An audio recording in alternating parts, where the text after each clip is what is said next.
Coming off the heels of Shadowlands, which garnered significant criticism for its endgame content and its story, World of Warcraft's 9th expansion, Dragonflight, has a lot to prove.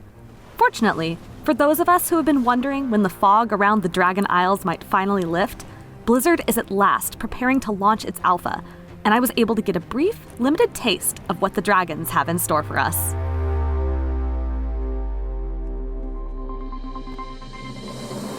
I could have spent hours fussing with the Dracthyr Evoker character creator, customizing every detail of both the draconic and human forms of WoW's new hero class.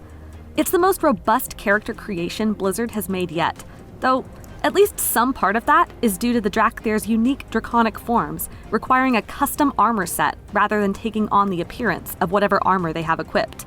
It definitely makes the character creators for Blizzard's older races look woefully thin, though, and I hope once Dracthyr are locked in, some of that love will get shared around. I got a decent tour of the ranged magic abilities of the Evoker's Devastation specialization, which is a curious toolkit that deftly mixes crowd control, multi-target damage, and movement. I enjoyed the novelty of the new charged ability, Fire Breath, though currently its quick charge time doesn't make the wait feel like much of a sacrifice. I'd like to see Blizzard do more with the risk-reward trade-off involved here, and I'm interested to see if charge abilities are dynamic enough to become a permanent staple of Evoker gameplay. Another aspect I enjoyed was the crisscrossing customizability of both the Evoker talent tree and the Devastation tree.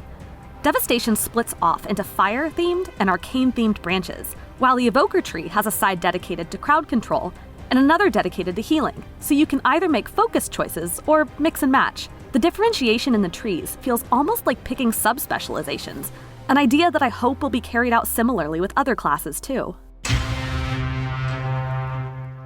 My brief stint in the Dragon Isles took me to the Azure Span, a region defined largely by its verticality and its rainbow topography. There's no denying that World of Warcraft looks increasingly dated the longer it goes on, but interesting color palettes, architecture, and geography can do a lot to mitigate that. If the Azure Span ends up emblematic of the rest of the Dragon Isles, then Dragonflight on the whole might not be too bad to stare at for the next 2 years or so of expansion content, especially from the air. The best bit of Dragonflight thus far is its dragon riding, which is far more than just a repackaged flight feature. The Azure Span was a great testing ground, allowing me to leap off its tallest cliff faces and swoop down into the valleys below at high speeds. I was able to build speed on declines that was then spent as I soared upward again, but I could also spend energy on a special stamina meter, called Vigor, to flat back upward or zip straight ahead even faster. With a bit of practice, I was mapping out flight paths from the Azure Span's highest peaks that took me all the way across the zone. The Azure Span I soared through wasn't finished yet, so I'm hoping its final cut includes more in the way of interesting flying tests or quests that can only be completed by mastering the swooping skills I was tooling around with. And the climbs back uphill when your energy is spent are about as enjoyable as dragging your toboggan up a mountain after a gleeful sled down. But Blizzard has clearly left room for more skills to be unlocked that could trivialize this problem for those who invest enough in their dragons. Given what I saw here, I'm optimistic that dragon riding will only shine brighter the further characters progress into Dragonflight. With just a few hours to spend in pre-alpha and some pretty significant training wheels on, it's hard to get an exact idea of how Dragonflight will shape up.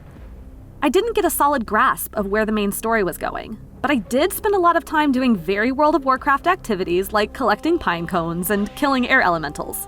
I fussed with the new crafting menus, but so much of their success depends on resource availability, economy, and tuning that it's tough to get a handle on whether this is more than just an interface improvement.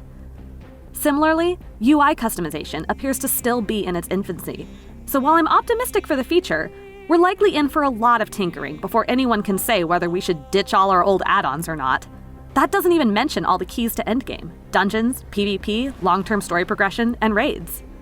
For now, though, the Dragon Isles seem a welcoming enough place, and are certainly worth the vigor it takes to swoop and soar around.